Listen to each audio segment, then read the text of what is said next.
탈북민 경기도 의회 활동을 따라가 보는 경기의정 예썰. 이번 시간은 경기도의 현안 문제를 살펴보는 이슈 시간입니다.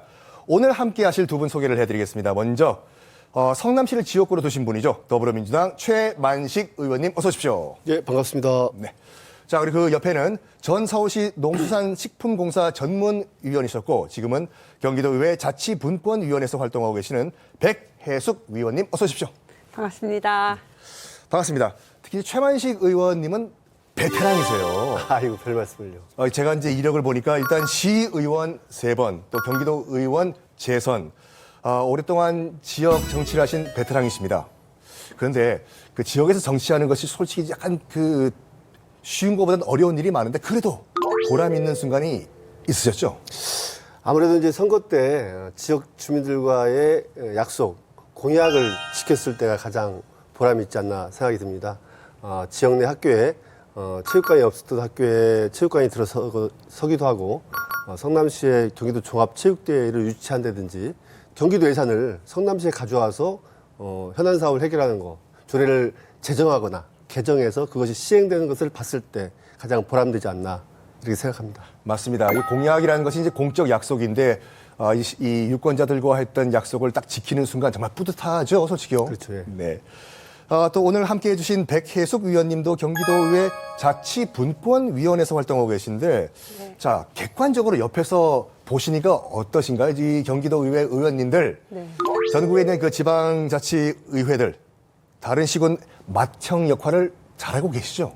네. 그럼요. 대표적인 게 뭐냐면 자치분권 발전위원회를 올해 이제 출범시키셨는데 과거에는 임의급기로 활동을 하다가 올해 출범을 했습니다. 그러면서 맏형 역할을 톡톡히 하고 계시는데요. 3개의 분과로 나누었고 도의원뿐만 아니라 민간위원도 위촉하셔서 열심히 분기별로 회의를 진행을 하고 있습니다.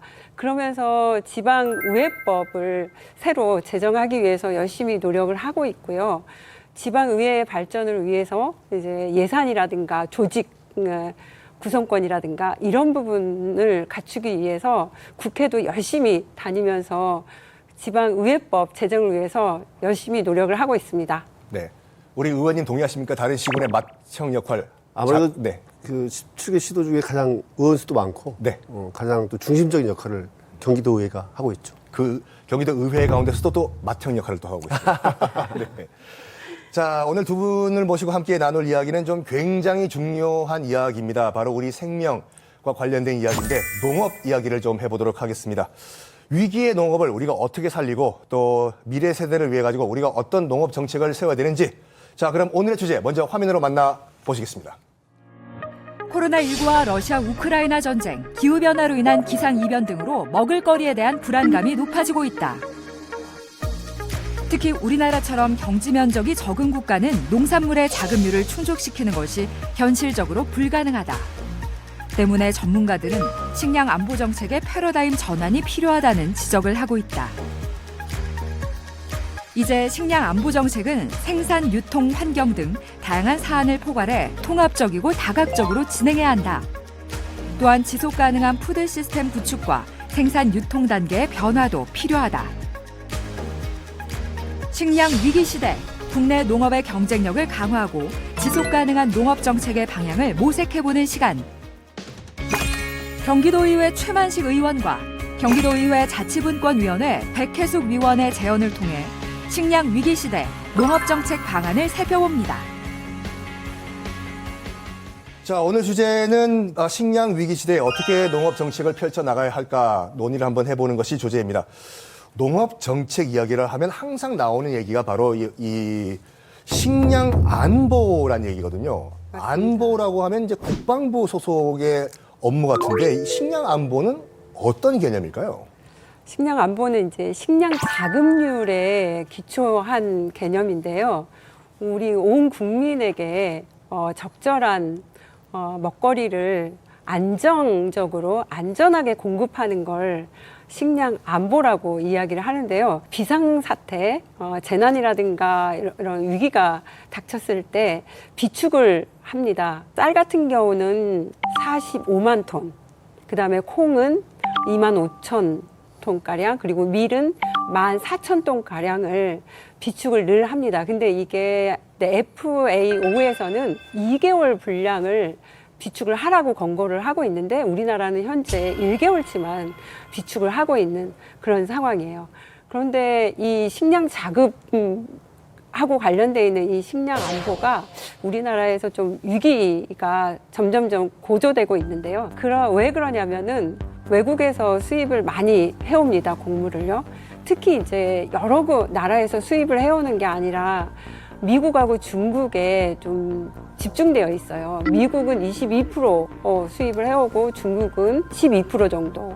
그렇게 우리 국민에게 유사시에 곡물을, 식량을 안정적으로 공급하기 위한 그런 활동을 이제 국가가 하고 있는 그런 상황입니다. 의원님, 이해가 안 되는 게 물론 저는 이제 70년대 때 이제 그 쌀 소비를 줄이기 위한 이른바 이제 혼분식 정책을 겪은 세대이기 때문에 그때는 뭐 쌀이 부족했다는 걸 알고 있는데 요즘 같은 경우에는 뭐 K 먹방 보면 라면 뭐 10개씩 끓여 먹고 이러거든요. 식량이 정말 부족한가요, 우리나라가?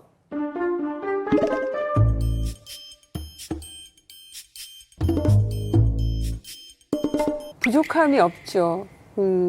풍족하게 느끼잖아요. 언제든지 돈만 내면 구입할 수 있는 그렇게 느끼는데요. 사실 기후위기가 점점점 심각하게 다가오면서 2050년 되면은요, 지금 현재 생산되는 양보다 30%가 급감한다고 다들 이야기를 하고 있는 상황이에요. 우리 국민은 식량 부족에 대해서 못 느끼는데 국가는 국민이 식량 부족에 대해서 못 느끼도록 열심히 국내뿐만 아니라 해외에서 수입을 많이 해오고 안정적으로 공급하고 있기 때문에 그렇게 느끼는 거죠. 와, 지금 보니까 이제 미국에서 22%를 수입하고 중국에서 12%, 34%의 식량을 단 두 나라에서 지금 우리가 수입을 한다고 하면 네. 그 두 나라에서 식량 수출을 중단해버리면 우리는 굶어버리는 거지 않습니까? 그렇죠. 경각심을 우리가 가져야 되겠네요. 그럼요. 근데 의원님, 우리나라는 어떤가요? 그 식량 안보 지수가 있다고 들었는데 우리나라는 어느 정도 위치인가요? 식량 안보 지수라는 것을 좀 이렇게 개념을 좀 먼저 아셔야 될 게, 네. 그러니까 한 국가가 자국민에게 충분한 양질의 식량을 지속적으로 공급할 수 있는 능력을 식량 안보 지수라고 합니다.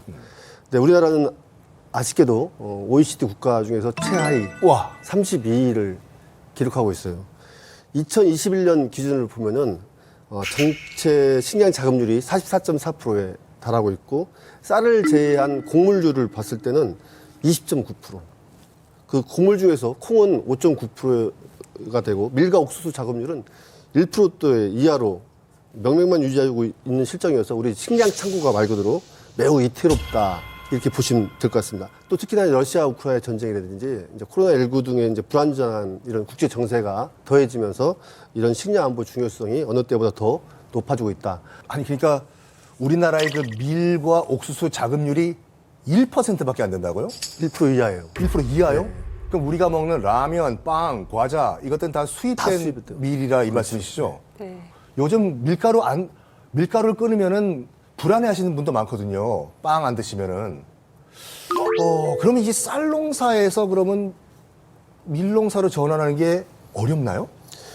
그렇지 않아도 이제 우리 이제 농림식품축산부에서 이제 그 쌀 대체목으로 이제 밀 농사를 좀 지원을 하려고 해요. 그래서 이제 2020년에 제1차 밀산업 육성 기본 계획을 수립을 했습니다. 그래서 이거에 대해서 좀 구체적인 이행 방안을 담은 이제 시행 계획을 마련하고 있는데, 82년도에 밀 이 수입이 자유화가 되고 84년도에 정부가 밀 수매를 이제 멈춰버렸어요. 그러다 보니까 자연스럽게 우리 밀 생산은 설 자리를 잊어버린 거죠. 가격 경쟁력이 안 되겠군요. 특히 또 우리가 이제 뭐 일부 농민단체에서 우리 밀을 살리기 운동을 전개했는데 수입이 돼버리니까 우리 국산 밀하고 3배 차이가 나니까 국내산 밀이 설 자리가 더 없어진 게 된 거죠. 기억납니다. 그 우리 밀 살리기 운동에서 이제 우리 땅에서도 밀 한번 키워보자 했는데 현실적으로 수입 밀이 훨씬 싸니까 그 수입 밀을 먹을 수밖에 없는 상황이죠. 그렇죠. 그러니까 우리가 먹고 있는 라면, 칼국수, 소면 이게 다 수입 밀이라 이 말씀이시죠? 아니 의원님, 우리나라가 이렇게 그 자급률이 최하위가 된 이유가 뭘까요, 이게요? 그 전에요.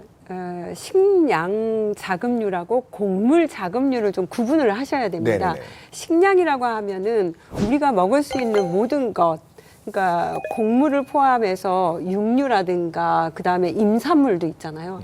그런 것들을 총칭해서 식량 자급류라고 하는데 그게 44% 정도밖에 안 되는 거고, 곡물 자급률은 쌀, 밀, 옥수수, 콩 이런 종류예요. 그거는 이제 20% 이하로 떨어져 있는 그런 상황인데요. 이렇게 식량 자급률이 낮은 거는 일단은요, 식량을 생산하는 농민 수가 줄어들고 있고, 무엇보다도 경작지가 급격하게 줄어들고 있어요. 농촌이 점점점 더 소멸되어 가고 있고요. 그러니까 농업에 대한 기반이 무너지니까 자급률은 떨어질 수밖에 없는 그런 구조이죠. 와, 곡물 지금 자급률이 20%라고 말씀하셨으면 80% 수입해 오는 거지 않습니까? 그렇죠. 이걸 수입이 끊겨버리면 어떤 이유이든지 우리는 굶게 되는 건데. 두 분 중에 한 분이 굶어 죽는 수밖에 없죠. 그렇죠. 먹을 네. 게 없으니까. 네. 무슨 대책이 필요한데 어떤 대책이 있어야 될까요? 네. 지금 현재 그 기초지방자치단체가 226개가 있는데 그 중에서 농촌 소멸이 84개가 농촌 소멸 지역으로 이미 이제 기록이 나와 있는데요. 농촌을 살려야 되잖아요. 농촌을 살리려면은 농민을 살려야 되는데, 농민이 살아가기 위해서는 소득이 중요하잖아요. 소득이 중요한데, 우리 이제 소득을 보면은 도시근로자 작년 기준으로 해서요, 도시근로자 가구소득은 6,624만 원 아니고, 우리 농가소득은 3,966만 아이고. 원이에요. 근데 중요한 거는, 많아 보이지만은요, 중요한 거는 농업소득이라는 게 있어요. 농사를 지어서 벌어들이는 소득은요, 깜짝 놀라시면 안 되세요. 연간이에요. 948만 원. 네, 얼마요? 948만 원. 그거밖에 안 돼요? 네, 농업소득이요. 나머지는 다 이제 농외소득이라고 해서요, 아르바이트를 하거나, 그리고 또 이제 우리 공익형 직불금이라고 하는 국가에서 보존해주는 이전소득이라고 하는 그 직불금으로 살아가는 거예요. 아니, 연봉 900만 원이란 말씀이시잖아요. 맞습니다. 한 달이 아니라. 네. 이것도요, 그 연간 농업소득 948만 원이라고 했던 게요, 30년 전에는요, 1000만 원이었어요. 또 내려갔네요? 네, 30년보다 더 못한 소득을 작년에 농업소득으로 농가들이 올린 거예요. 눈물을 머금고 정든 고향을 떠날 수밖에 없는 상황이네요. 그러니까는 어떻게 아이를 키우고 어떻게 아이 교육을 시키고 살아갈 수가 없는 거죠. 의원님, 그러면 경기도 차원에서 이렇게 청년 농업인 육성을 위한 뭐 정책 같은 거 뭐가 없을까요? 경기도 이제 청년 농업인에 해당하는 나이대가 20세에서 이제 39세라고 볼 수 있는데, 대략 33,120여 명이 이제 청년 농업인을 차지하고 있어요. 한 11.8% 정도 되는데, 각 분야에서 성공한 선배하고 지금 청년 농업인 간의 매칭을 통해서 영농 관련 기술이라든지 뭐 경영 컨설팅을 통해서 좀 성공적인 농촌 정착을 유도하는 방안들을 좀 적극 강구하려고 하고 있습니다. 그 청년 농업인에 대한 이제 중앙 정부 차원의 지원도 있을 거예요. 그 부분과 우리 경기도 자체적으로 시행하는 이제 청년 농업인 육성 지원 사업이 좀 서로 시너지 효과를 낼 수 있는 그런 방안들이 무엇일까에 대한 고민들도 지금 경기도에서 지금 하고 있습니다.